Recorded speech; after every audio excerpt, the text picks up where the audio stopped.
part of the intention of having these webinars prior to the on-site training is to place this in digestible pieces so that you can and components that you can build upon as far as your familiarity with the terminology and the technology.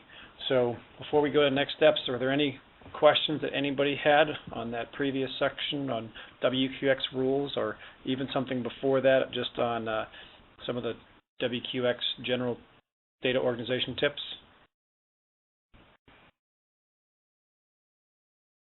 Great. Okay, so next steps. As I was just saying, come prepared for the training. We want you to get the most benefit and use of your time at this training. And how to do that is first, register. So we want to make sure that you have a user ID and organization ID. Confirm those with us. If you don't have them, send us an email with your information about who you are and your organization.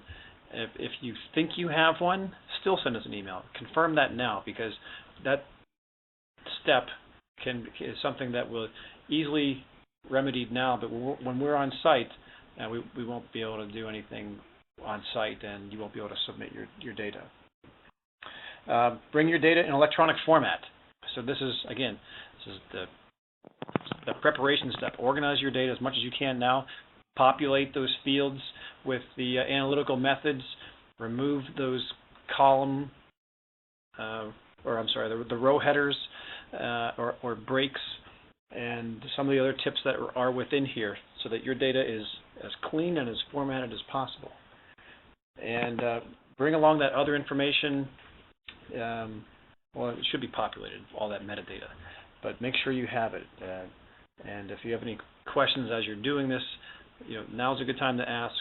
You can email us, and also we'll have the next two sessions as well on the 19th and 26th. So your participation in those, as I said, builds upon today to help organize your data, understand the terms, and help you to be in a better position and get the most value of the session on March 5th. If needed, like I said, these webinars will be made available online, so you can review them at any time. We'll send those links out as soon as we post it, so that we have the exact URL that you can reference. And last but not least, the training is on March 5th. For those of you who will be able to attend, we'll meet at 8:30 and run a session from 9 until noon on the last component of the WQX, looking at the import configurations, and then spend the entire afternoon submitting data and helping you to resolve errors. And so concluding by 4:30, so that folks can get it back on the road. So that's the recap of today. If you have any questions, this is how you can reach us at our Storet help desk. That's a 1-800 number, as well as our email address. So with that, are there any questions on anything that we did today, or the upcoming webinar sessions?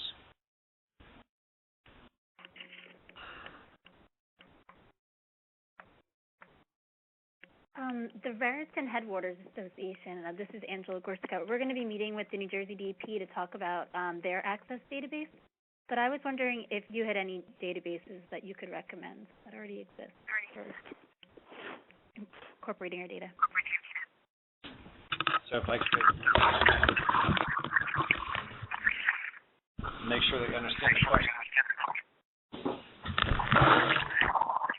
The question is Jersey's database, and you'd like to know if there are other databases that you could select. Is that correct? Yes, I kind of didn't hear the beginning of how you rephrased it, but yeah, we were looking into using the New Jersey DEP's database in Access. We haven't looked at it yet, but we will be. And I was just wondering if there are any other ones that you would recommend. I mean, for starting from scratch. Yeah. If you're starting out from scratch, well, of course, I would point you right towards our template, the WQX web template. It's in Microsoft Excel, which I know that everybody can use, and that'll help you to start organizing your data.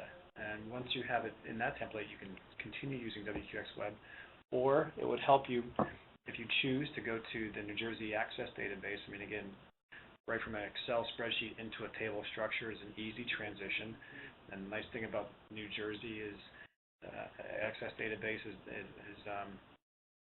you know, you have some support that you can call there as well. So I think that's always a benefit whenever you're selecting a solution. There are a number of other tools that are available. Equus is one tool. Aquams is another tool that's available. Open environment, open water, that's another tool that's available. So there are a couple that we've seen that volunteer monitoring groups, tribes, states are also turning to, again, allowing that flexibility for what works best for your organization.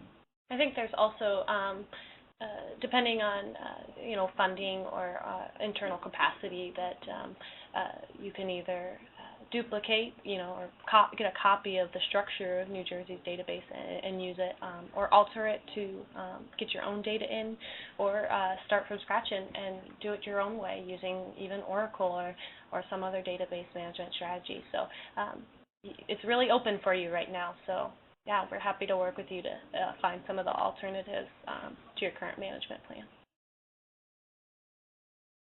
Thank you.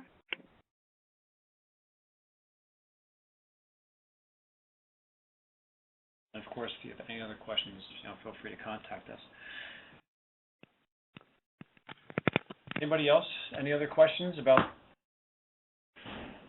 what was presented today or what's upcoming?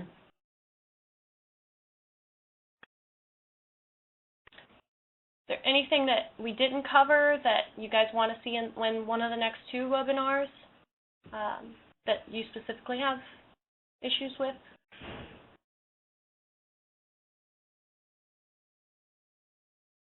That's a great question from Laura, and a great opportunity for you. So think about that today, or even between now and next week. If there's something that you're like, you know, I've always wanted to know about this or that, send us that email, and we'll make sure that we can include that into the presentation.